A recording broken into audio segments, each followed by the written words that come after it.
J'aime beaucoup ce qui se prépare dans le football pour la saison à venir. Je ne sais pas si vous avez eu l'occasion de voir cette information par rapport à la VAR.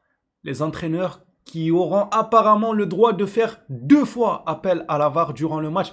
C'est incroyable comme règle. Non, disons-le directement, on ouvre le bal avec cette information. Moi, je valide. Il y aura des pour, il y aura des contre, comme absolument tous les sujets. Il y a tout le temps débat. Mettez-moi dorénavant dans la catégorie des pour. Et j'estime que tous les Blaugrana devraient être dans la catégorie des pour. Et ceux qui ne le sont pas, l'espace commentaire est là pour que vous donnez votre avis. Les Blaugrana, bien le bonsoir à tous, j'espère que vous allez bien. On se retrouve donc pour cette nouvelle vidéo actualité où on va parler du probable départ d'Hector Fort ou encore Jean Virgili. Les deux joueurs sont poussés vers la sortie ou encore Terre Café qui boude et qui refuse que le staff médical de Barcelone l'accompagne pour son opération chirurgicale. Il a même fait une déclaration avant de prendre son envol à l'aéroport. On n'oublie pas le petit like, le petit abonnement, je vous prends pas plus de votre temps et on se plonge dans cette vidéo actualité. En tant que supporter Blaugrana et à temps partiel agent du BTP, parce qu'on gère aussi le Camp Nou et la construction. On va commencer par ce qui concerne la construction du Camp Nou. Benyad Ashraf nous rapporte que Barcelone a procédé aujourd'hui à un test technique interne au Spotify Camp Nou, impliquant plusieurs services afin de vérifier les systèmes clés comme les haut-parleurs et l'éclairage. Tout cela contribue à accélérer la préparation complète du stade. En vrai, c'est une bonne nouvelle, sans plus. Il n'y a pas de quoi casser 3 pattes à un canard en réalité. D'accord, ils ont testé l'éclairage et les haut-parleurs. Ouvrez le stade, s'il vous plaît. On va tout de même se contenter de ça et se dire, c'est mieux que rien. En venant-en à Terre Café, qui a enfin décidé de quitter le gymnase pour aller se faire opérer. Marc-André Terre Café s'est rendu seul à Bordeaux pour se faire opérer. Le joueur allemand a refusé que des représentants du Barça l'amènent sur place. Il voulait pas être accompagné. C'est extrêmement tendu à Barcelone entre Terre Café et la direction. Cependant, le joueur, à l'écouter, tout va bien. Il dit même que l'entente est bonne. Non, mais il nous prend pour qui, lui aussi?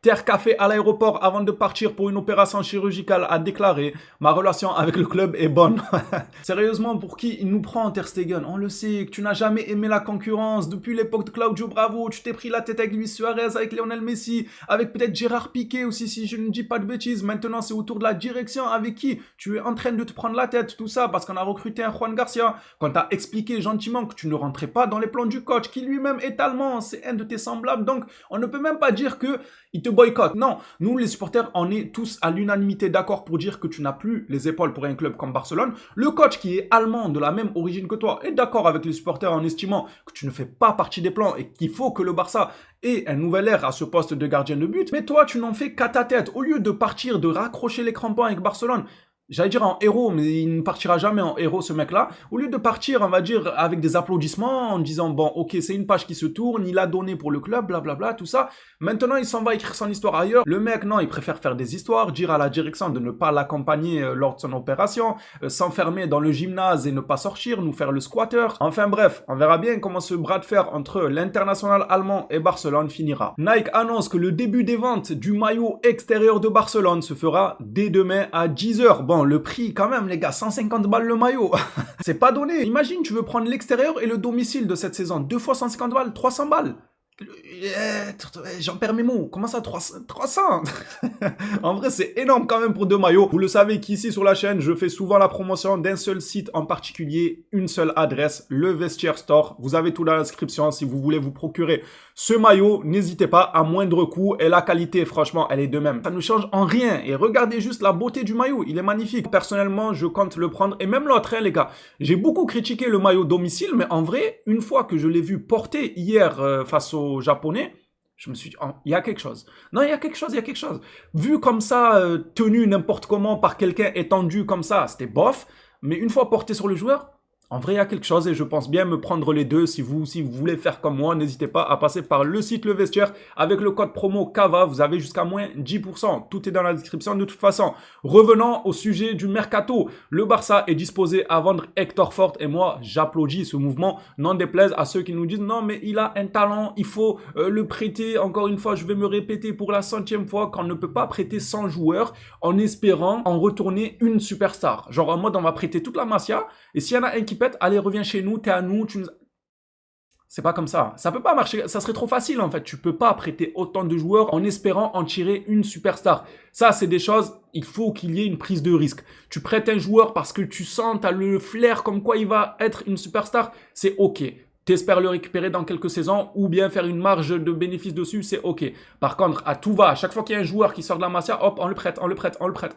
C'est pas possible, sinon ce serait trop facile. C'est juste impossible, les gars. Du fait que ce soit impossible de procéder de la sorte, eh bien, il faut faire un choix sur quel joueur on doit prêter, on doit mettre une marge à la revente et tout ce genre de manip-là. Hector Fort, le Barça, apparemment, à l'heure actuelle, n'est pas forcément intéressé par l'idée de mettre des clauses de rachat ou quelque chose du genre. Après, c'est que les premières informations, attendant de voir une fois que ce soit creusé. Mais pour Jean Virgili, c'est tout autre chose. Lui, le Barça, compte mettre une clause de rachat. Mundo Deportivo rapporte que l'idée de Barcelone avec Virgili est de le vendre mais de le contrôler dans le futur, c'est-à-dire avec une option de rachat et un pourcentage à la revente. Voilà, ça c'est typiquement le genre de deal que la plupart de la communauté Blaugrana espère voir avec nos jeunes joueurs talentueux. Malheureusement, ce n'est pas possible que ça s'applique à tous les jeunes joueurs. Il faut faire un choix sur certains joueurs. Sur une dizaine de joueurs, tu choisis quelques têtes à prêter avec des options de rachat, machin chouette bidule, et quelques têtes que tu es obligé de t'en séparer avec une vente sèche. Et évidemment, vous connaissez mes positions sur Hector Fort. Moi, j'ai du mal à voir le grand talent espéré par certains. Donc, je suis totalement ouvert à une vente de ce joueur sans scrupule. Qu'il aille écrire son histoire ailleurs. Et s'il pète, il devient monstrueux. Au plaisir pour lui, sans rancune. Il n'y a aucun problème. En tout cas, moi, à l'heure actuelle, de ce que j'ai vu de ce joueur, il ne m'en a pas mis plein les yeux. Il n'y avait pas ce truc. Franchement, il n'y avait pas ce truc. Il y a des joueurs qu'on a vus là contre le Japon, ils m'ont plus mis ce truc que Hector Fort lors de plusieurs apparitions. Bref, passons maintenant à un communiqué de Rafa Just sur le 1-1. Ça vous fera plaisir, il est plutôt rassurant le communiqué. Rafa Just déclare que Deco a fait un travail extraordinaire et maintenant nous finalisons d'éventuelles sources de revenus supplémentaires car vous le savez, la règle du 1-1 est en train de changer, soit par le biais d'investisseurs externes, soit par le biais d'un sponsor sur lequel le service commercial travaille. C'est plutôt rassurant. On nous dit qu'il y a plusieurs chemins pour atteindre notre but du retour au 1-1.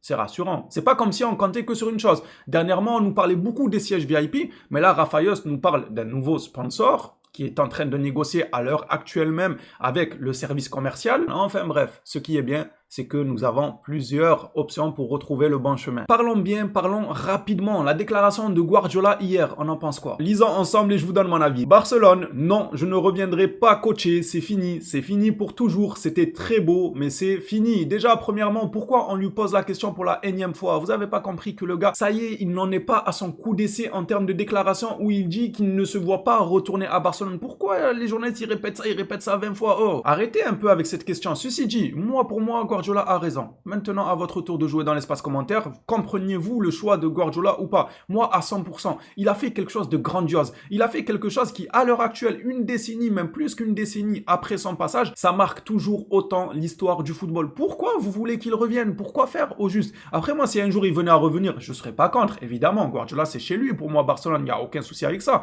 Mais je comprends quand il nous dit qu'il ne veut pas revenir. C'était beau. Il est parti en tant que réfé, un roi. Il est parti comme un roi. Pourquoi revenir et peut-être ne jamais réussir à réécrire ce qu'il a déjà écrit parce qu'il a mis la barre très haute. Imaginez, il n'arrive pas à l'atteindre. Ça veut dire qu'il va ternir ce qu'il a fait par le passé. Vous voyez ce que je veux dire ou pas? Ça va être dur de reproduire tout ça et moi je le comprends. Il veut rester sur une bonne note. Les Blaugrana, cette vidéo actualité, on va la finir par cette information qui moi m'a fait plaisir. Imaginez Xavi avec cette option-là. Xavi va demander la VAR tous les jours. Une nouvelle règle sur la VAR sera instaurée en Liga dès la saison 25-26. Les entraîneurs pourront demander l'intervention de la VAR deux fois dans le match. Mais c'est incroyable comme nouvelle. Par contre, attendez, prenons ça avec des pincettes parce que certaines sources nous disent que ce règlement-là sera mis en place pour la division 3 et la division féminine, il me semble, avant d'être mis en place pour la Liga de chez nous en ce qui nous concerne à nous. C'est ce que j'ai vu. Maintenant, peut-être que ça sera mis en place directement en Liga, je sais pas. Cependant, cette règle-là, moi, ça me plaît. Donc, mettez ça vite en place. Chaque entraîneur disposera de 2 demandes par match. Si la réclamation est correcte, les 2 demandes seront conservées. Mais ça, c'est plus qu'excellent. Et j'ai vu déjà certains avis venir nous dire « Non, mais les coachs vont en abuser. » Eh bien, qu'il en abuse. Tu as que 2 chances. En fait, certains n'ont pas bien compris le maniement de ce règlement. Tu as le droit à 2 chances. Si maintenant, toi, tu penses que l'action, elle est légitime pour toi, tu vas dire « Monsieur l'arbitre, venez voir. » L'arbitre, il vient, il voit. Ah non, moi je siffle pas penalty. Hop, tu as le droit plus qu'à une fois. Parce que l'arbitre, tu l'as fait déplacer, il n'a pas que ça à faire à venir se déplacer. Il a des cartons à distribuer sur le terrain, en faveur de Barcelone, comme d'habitude. Bref. Non, en vrai, l'arbitre, il n'a pas que ça à faire. Ça veut dire que tu vas le déranger une fois, il va te dire, mon gars, il n'y a rien. Il n'y a rien à l'écran, arrête de me rendre fou. Il va partir. Tu vas l'appeler une deuxième fois, il va revenir, il va te dire, Mais frérot, tu rends fou, il n'y a rien là aussi, je pars. Par contre, quand il part la deuxième fois, il revient plus. Même s'il y a une action légitime, par exemple, il y a une main flagrante dans la surface et que l'entraîneur lui dit reviens, reviens, il va dire non, je viens pas. Tu as utilisé tes 2 jokers. Par contre, la VAR pourra toujours faire son travail et l'appeler, évidemment, ça c'est sûr. Si tu utilises tes 2 jokers et que la VAR fait appel à l'arbitre, il va y aller, il va pas dire non, non, eux là, ils ont utilisé toutes leurs chances. Non, ce sera pas comme ça. Évidemment, il y aura toujours la VAR pour assurer une certaine sécurité derrière. Par contre, ce que je veux dire par là, c'est que tu ne peux pas utiliser ces 2 fois à tout va. Qu'en pensez-vous, les gars, de cette règle-là? J'ai hâte de lire vos avis par rapport à ça. Moi, l'idée, elle me plaît. Franchement, je valide. Et dommage que Xavi ne peut pas l'utiliser. Xavi, il aurait demandé 4 jokers. Il aurait rappelé l'arbitre tout le temps. Xavi, lui, il aurait carrément pris le numéro personnel à l'arbitre pour l'appeler en plein match.